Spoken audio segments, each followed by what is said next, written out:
जब जब होए धर्म की हानि, जब जब होए धर्म की हानि, जब जब होए धर्म की हानि, बारह असुर अधम अभिमानी, बारह असुर अधम अभिमानी, तब तब धरी प्रभु विविध शरीरा, तब तब धरी प्रभु हो, तब तब धरी प्रभु विविध शरीरा, तब तब धरी प्रभु विविध शरीरा। हर कृपाल जी, हर कृपाल जी सजन पीरा, हर कृपाल सजन पीरा, हर कृपाल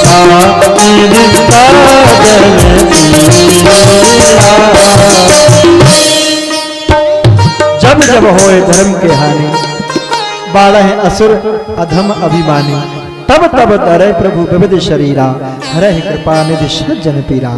वाह वाह। वसुदेव गृहे साक्षात् भगवान पुरुष परः, जनिष्यते तत्प्रियार्थम संभवन्तु सुरस्त्रियः। आहा, ब्रह्मा ने कहा मथुरा में देव नाम के राजा होंगे। वसुदेव जी की पत्नी देवकी के गर्भ से नारायण कृष्ण रूप में अवतार लेकर के आएंगे। गोकुल में नंद जी की भार्या यशोदा है। यशोदा जी के यहाँ परात्पर प्रभु का दिव्य चिन्मयी माता माया पुत्री के रूप में अवतार लेकर के आएगी। हे माता पृथ्वी, आप सबके कष्ट की निवृत्ति होगी, मुझे ऐसा लगता है, लेकिन हमारा भी कोई कर्तव्य है। देवता बोले क्या? हम लोग भी भगवान के घर अवतार लेकर के चलेंगे। मथुरा के बड़े यशस्वी राजा हैं जिनका नाम है उग्रसेन। ऐसा वर्णन आता है कि उग्रसेन के कोई पुत्र नहीं था।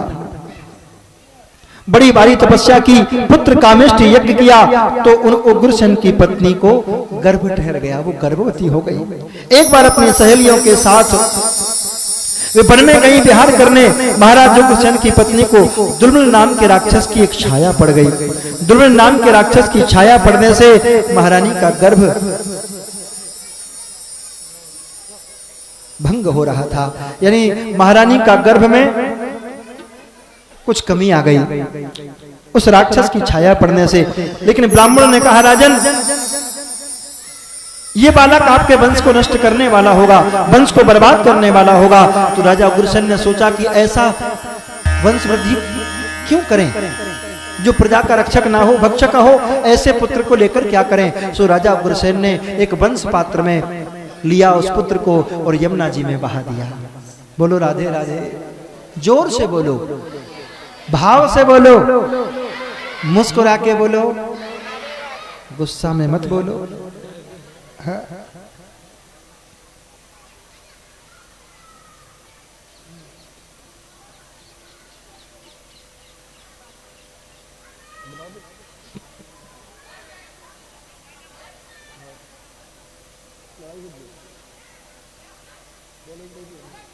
श्री राधे, श्री राधे।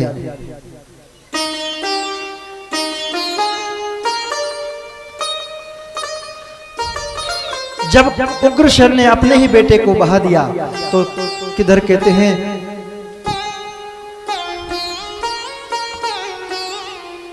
बटेश्वर के राजा सूरसेन, हाँ जी, उन्होंने उस यमुना में जब अर्घ दे रहे थे तो इस पुत्र को देखा। तुरंत उन्होंने उस पुत्र को लिया और अपने पुत्र के साथ पालन पोषण करने लगे। सूरसेन के भी एक बेटे थे जिनका नाम था वसुदेव। कंस और वसुदेव दोनों आपस में खेल खेल करके बड़े होने लगे, दोनों आपस में बहुत अच्छे मित्र हो गए। लेकिन जब बड़ा हो गया कंस तो पता चला कि मैं सूरसेन जी का बेटा नहीं, मैं तो उग्रसेन जी का बेटा हूं, और मेरे पिता ने तो मुझे बचपन में ही मार दिया था, यानी यमुना जी में बहा दिया था किसी ब्राह्मण के मुख से सुन करके। उस समय से अब कंस ब्राह्मणों का दुश्मन हो गया, धर्म का दुश्मन हो गया और अपने पिता का भी दुश्मन हो गया।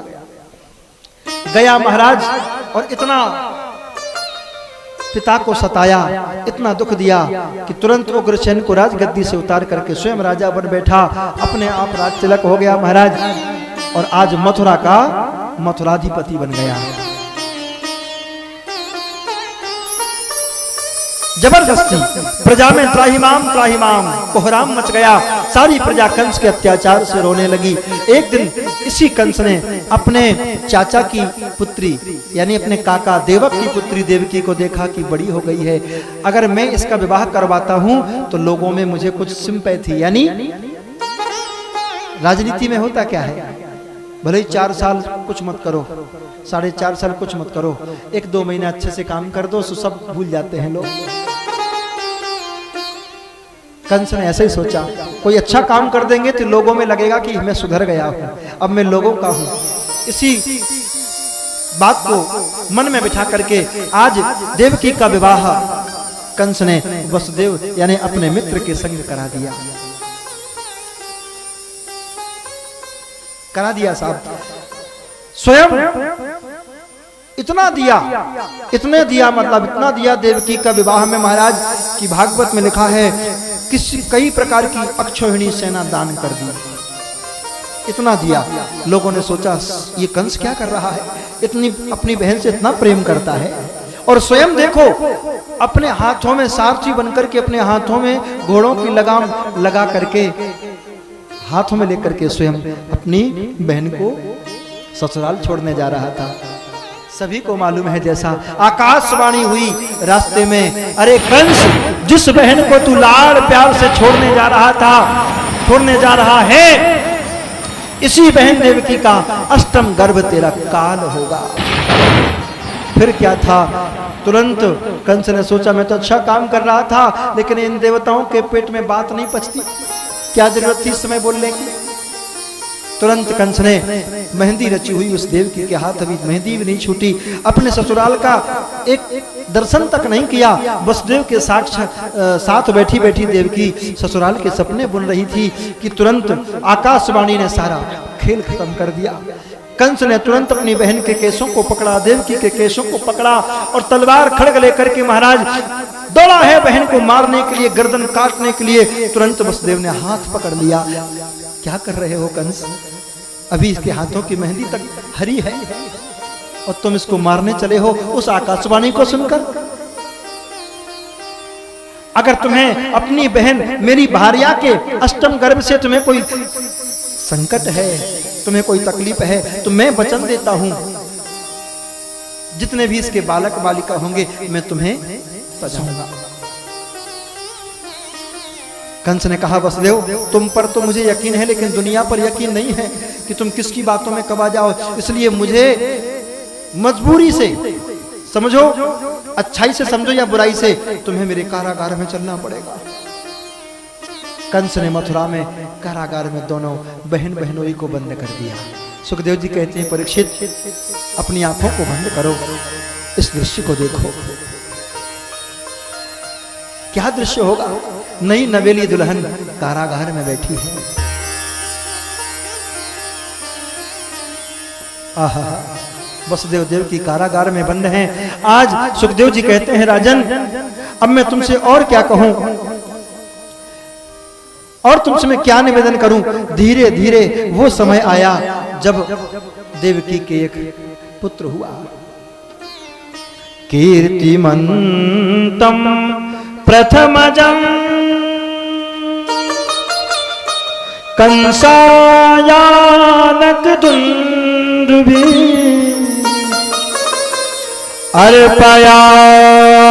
अर्पयामास कृच्छ्रेण सो नृतादित्य विभुवना।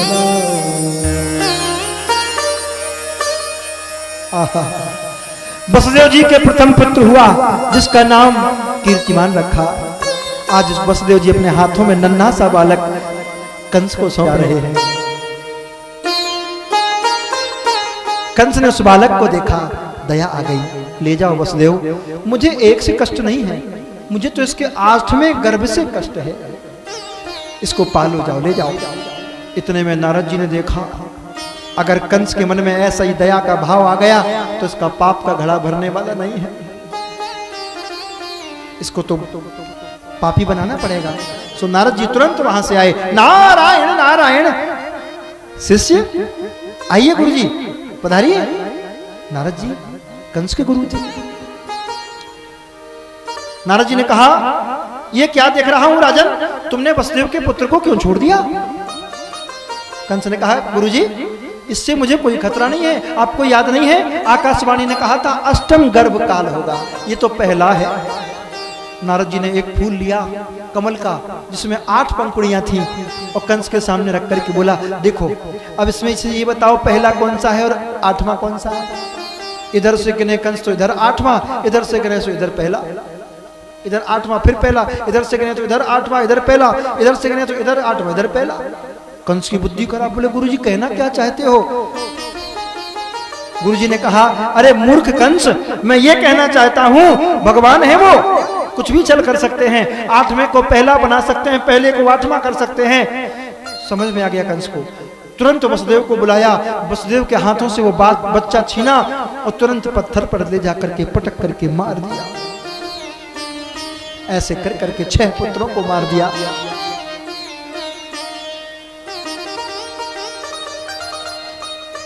सातवें पुत्र के रूप में कहते हैं माया, बलदेव जी आए, क्षमा करना, 7वें गर्भ के रूप में बलदेव जी आए, बलदाऊ भैया।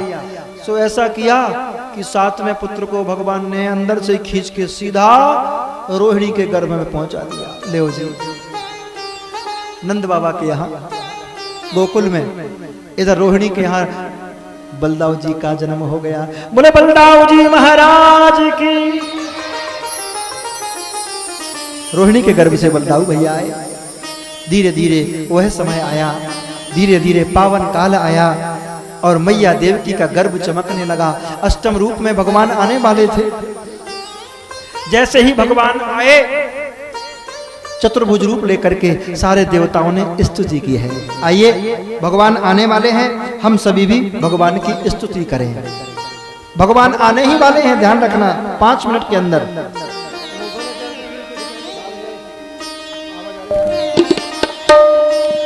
अब महाराज हमारे संग आप सभी प्रार्थना करिए भगवान की।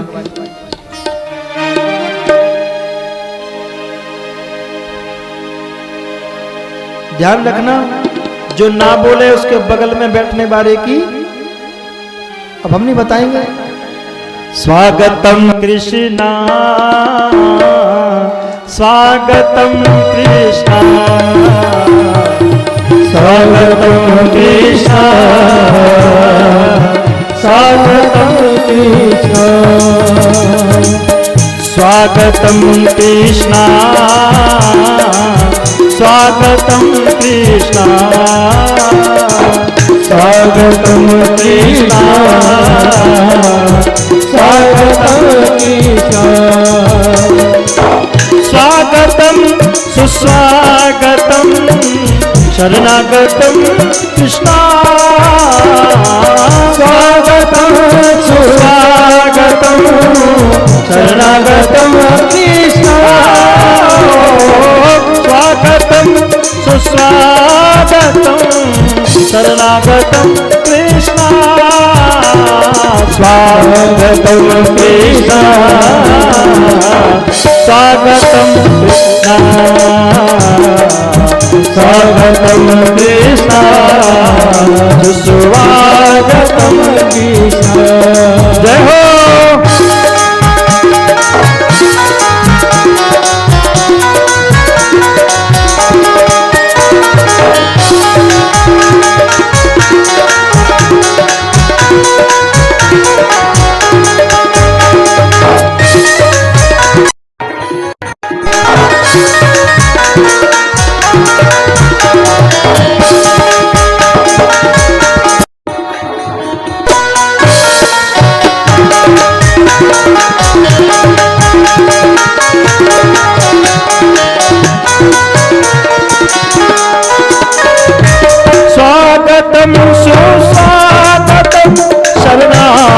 स्वागतम कृष्णा स्वागतम सुस्वागतम शरणागतम कृष्णा स्वागतम सुस्वागतम शरणागतम कृष्णा स्वागतम सुस्वागतम शरणागतम कृष्णा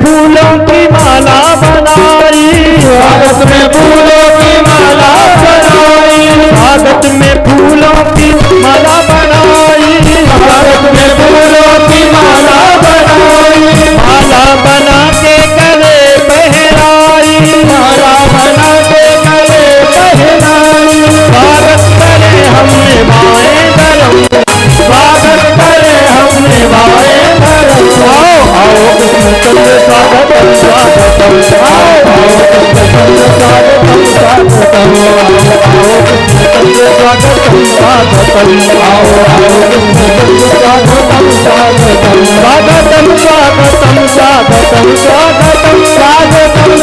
स्वागतम स्वागतम स्वागतम स्वागतम स्वागतम स्वागतम स्वागतम स्वागतम स्वागतम स्वागतम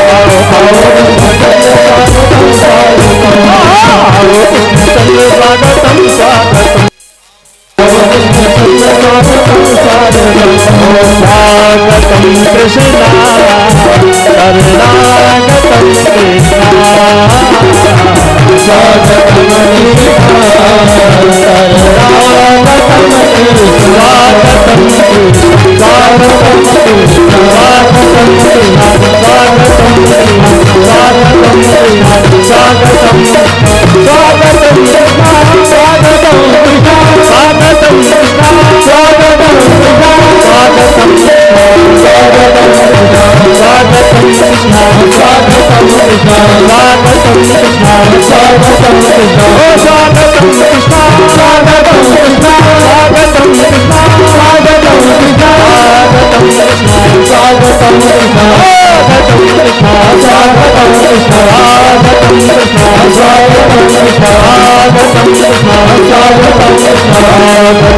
कृष्णा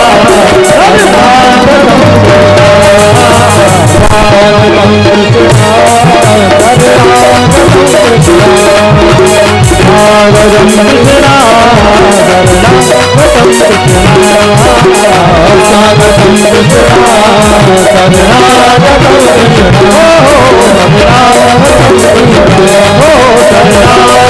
कृष्णा स्वागतम स्वागतम